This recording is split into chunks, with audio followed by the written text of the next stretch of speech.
I am an anthropologist. I love learning about rich cultures around the world. I'm fascinated with the structure of language and the way we're always reimagining it.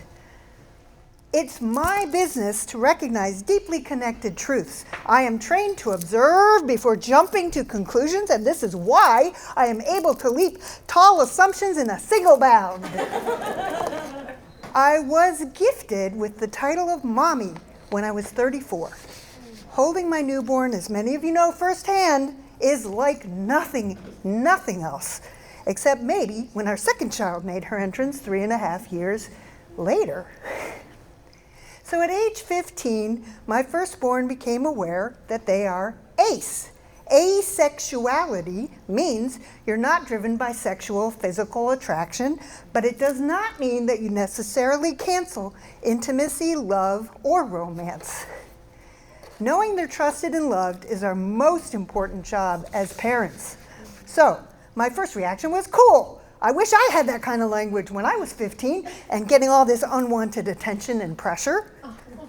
But over the next few years, my beautiful rainbow-haired child became aware of a persistent gender dysphoria, started using they, them pronouns, and eventually emerged as he, him. Our story is not one of those we always knew stories. While we had health challenges, neurodivergencies, sensitivities, all the things, we were really immersed in the fun, often chaotic business of just being us. So this came out of left field for us. My only idea of transgender had something to do with being a sweet transvestite, transsexual from Transylvania, right? We simply weren't used to thinking of gender as separate from sex or sexuality. But when I took the time to think it through, I realized as a social scientist, I was already devoted to the idea that nothing is actually this or that, black or white. There's nothing about being human in the natural world that's on a straight line.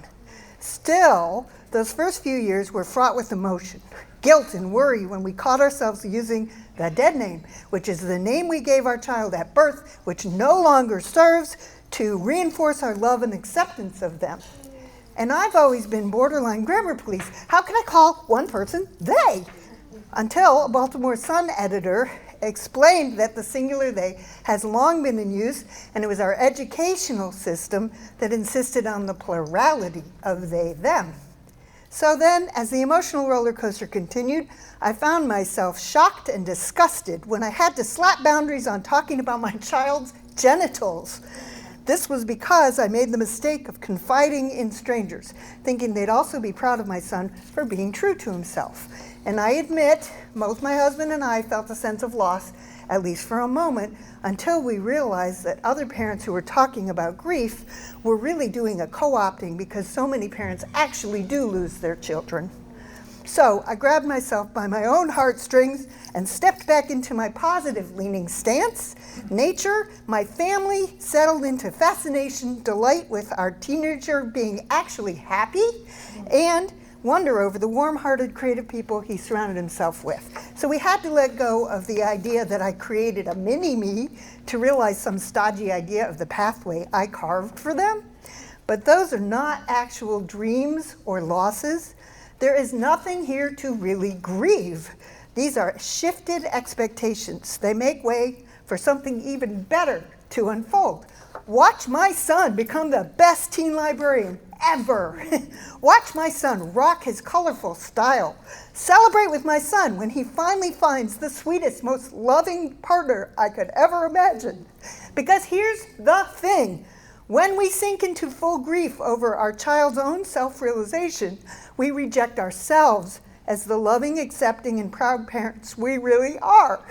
We reject our child as the unique human who is navigating his path so beautifully, and we miss the opportunity to counteract the ugliness that is sure to come their way. We throw away the chance to be the one constant in their wobbly world.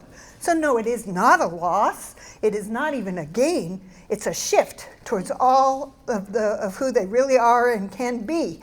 And when shift happens, you'd better be prepared to put on your dancing shoes and splash in the mud, because that kind of joy is priceless. And I'm an anthropologist. I'm just going to be over here thrilling and tossing those assumptions as far as I can. Thank you. Thank you for listening.